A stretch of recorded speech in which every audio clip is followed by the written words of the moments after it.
जन सुनवाई जो कि SIA जो प्रभु फाउंडेशन द्वारा की गई है उसके बाद में तय की गई है। आप सभी लोग पधारे, सभी अपने पुरजोर तरीके से जो भी अपनी मांग है वो बिल्कुल आवश्यक रूप से रखें, ऐसी मेरी अपेक्षा आप सबसे। मैं शुरुआत में साहब ADM साहब से रिक्वेस्ट करना चाहूँगा कि सर्वप्रथम जो आपने ये प्रभु फाउंडेशन को अधिकृत किया था इस SIA रिपोर्ट के लिए, इसके सर पेज नंबर 43 पे मेरे नीमली ब्राह्मणान गांव की पशु गणना के आंकड़े हैं, जिसमें आप मेरे गांव के रेबारी तकरीबन हजारों की तादाद में भेड़ बकरी है, उसमें इन्होंने 0 का आंकड़ा लिखा है। अब ये रिपोर्ट कहाँ तक उचित है, आप मेरे को इसका जवाब दीजिए। जिसने प्रभु फाउंडेशन को आपने अधिकृत कर उसको 10 लाख रुपए दिए, जिसमें सब कुछ पूरा का पूरा, चाहे वो पशु हो, कौन कौन से इससे इम्पैक्ट एसेस जो है, किस किस पे क्या प्रभाव होगा, उसकी जानकारी आपने इस अधिकृत करके इससे साई है। और इसने जो आंकड़े दिए हैं, जिसने बिल्कुल 0 लिखा है, यहाँ तक कि इसने जो लोगों को गिनने में गलती की है,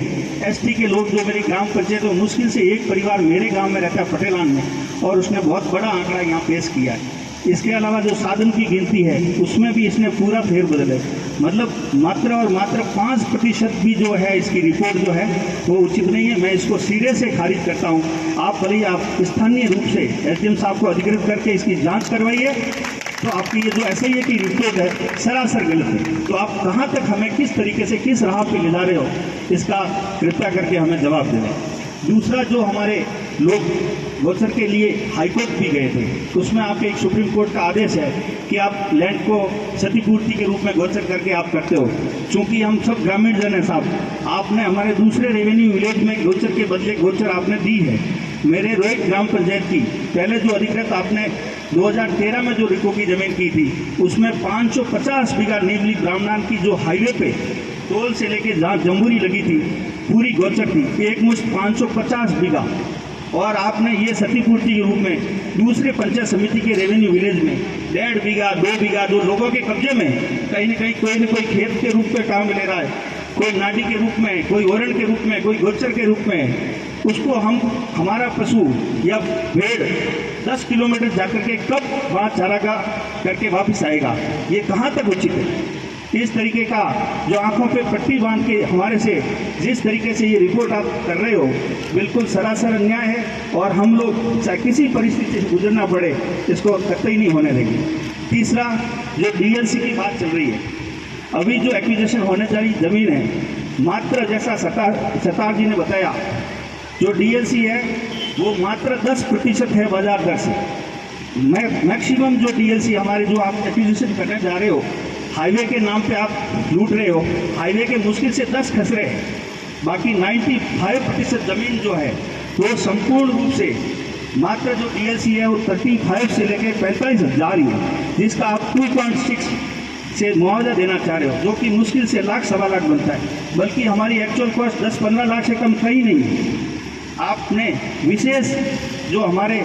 क्षेत्र के साथ जो सबसे बड़ा अन्याय किया है वो SIR के रूप में एक बड़ा हथौड़ा हमारे ऊपर चलाया है। उसमें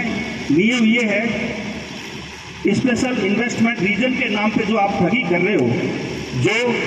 जो लैंड एक्विजिशन पूरे थ्रूआउट हिंदुस्तान के लिए बना है, पूरे भारतवर्ष में जो नियम है कि लैंड फॉर लैंड में 25% और उसमें जो है अपने DLC का 4 टाइम्स ग्रामीण क्षेत्र में, रूरल एरिया, और SIR के नाम पे हमें 2.6 और ज़मीन बिल्कुल नहीं, प्रावधान ही नहीं। ऐसा हमने किया जो हमारे यहाँ SIR बने, आपने कहाँ आवश्यकता पड़ी, कहाँ ऐसे उद्योग स्थापित है, यहाँ कहाँ लोग ऐसे क्लाइम कर रहे थे, सब लोग अपने जीवन यापन कर रहे थे, तो कहाँ इस बात की आवश्यकता पड़ी जो SIR बने हैं। तीसरी जो बात है मुख्य, जो भी हमारी जो DLC है, 10 सालों से हमारे भू परिवर्तन पे रोक है। किसी के पब्लिक फैसिलिटी जैसे पेट्रोल पंप है, होटल है, रेस्टोरेंट है, घर है, कुछ नहीं बना सकते। ये सिर्फ और सिर्फ चूंकि आपकी बाजार दर नहीं बढ़ जाए, इस वजह से हम लोगों पे 10 साल से रोक लगा रखी है, जिससे हम लोग प्रयोजनार्थ जो कार्य होते हैं वो भी नहीं कर पा रहे।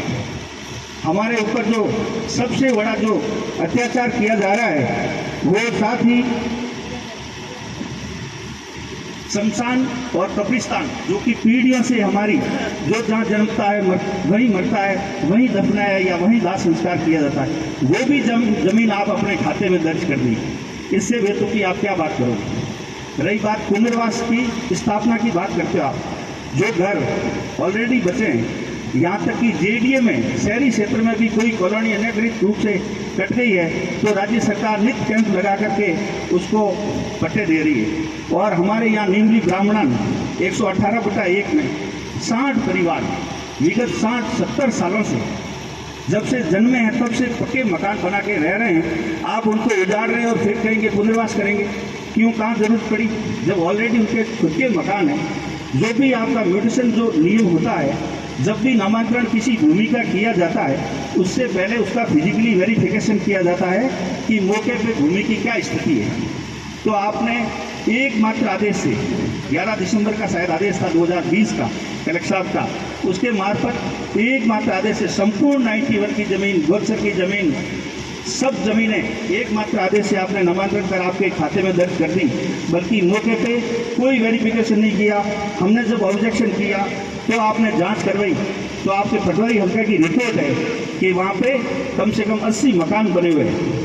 जो वहाँ पे पहले से रह रहे हैं। तो जब आप पुनर्वास की बात करते हो तो क्यों उजाड़ रहे हो। साथ ही जो कैचमेंट एरिया जो हमारा है, जो तालाब जो है, जो भी रेवेन्यू जो हम पशुपालक है या खुद के पीने का जो पानी है वहाँ से अर्जित करते हैं, उसकी भी